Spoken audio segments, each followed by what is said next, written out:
welcome back to my channel. Today we are reviewing this one, The Other Woman by Sandie Jones.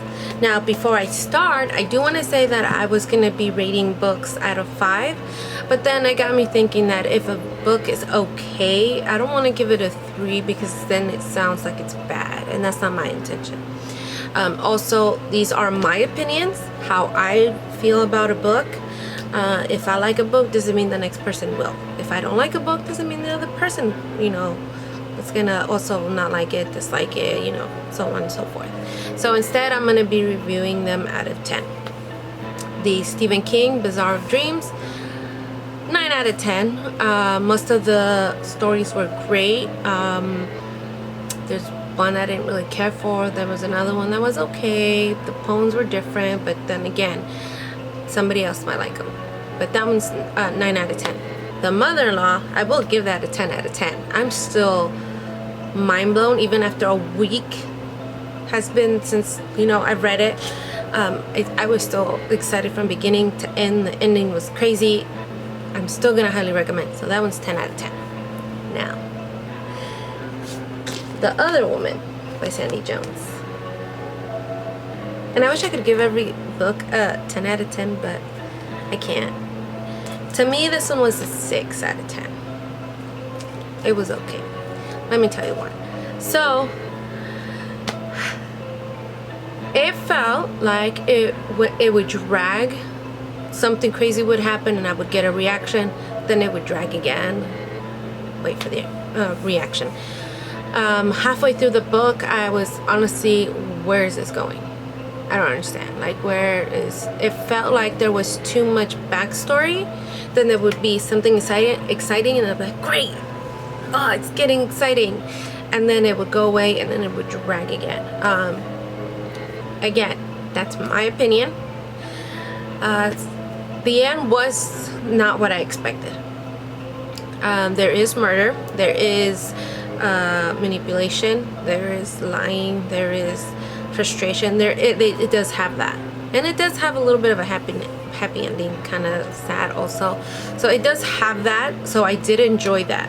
When there was an action, when I got to that point where I would have a reaction, I was either angry, I was frustrated, but not because of the book was lagging to get to there, but because I ended up making myself feel like I was the character. So I did like that. So there was times where something would happen and I would want to punch that character because I was like, what the? But it did feel like it dragged too much. Like, it was one of those where less is more. That's how I feel like it should have been. There was too much explanation about everything, like little stuff. Like, if there was picked up a phone, there's like a whole backstory of why I picked up the phone, and I felt like that was it kind of made me lose focus, and so that's what I didn't like. But like I said, what I did like was when I did get a reaction, I liked it. The other thing I didn't like was the author wrote, like, the character you're telling you their story, and at some point the character will have a conversation with another character and then kind of reminisce from the past, and then you think you're done with the reminiscing of the past and it keeps going, but then you realize then it cuts back to the present of the character talking to the specific person. Then you're confused, because I kept finding myself going back. I'm like, okay, wait, where is the character at? Is the character in the present? Is the character in the past? Is the character also talk about the later on that day of what activities happen? So I would have to try to find myself to figure out where in time the character was at. So that was something I didn't really like, because then I just felt like instead of finishing this in 4 hours, it took me longer because I would go back to make sure I'm in the same timeline as the character was talking about. But yes, the ending was twisted. The ending was great. It was not expected, so I will give that. Just those are the things that I didn't, I felt that could have had less and I would have enjoyed it more, and like the mother-in-law. I don't want to keep comparing it to the mother-in-law because I do have other books, but like the mother-in-law was a constant. I did not want to stop. But like I said, this one I give it a 6 out of 10. The next book that I'm going to read is from A.J. Finn, and it's called The Woman in the Window. Feels like I'm going through like a women phase, like all the books have to do with women, but it caught my eye, and reading from the back was like, oh, interesting. And the other thing, Stephen King reviewed this book. Stephen King said, "The Woman in the Window is one of those rare books that really is unputdownable.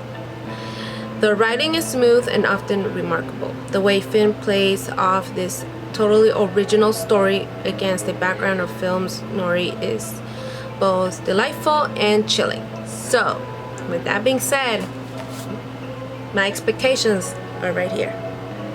I'm 5'2" and I'm expecting it 10 feet.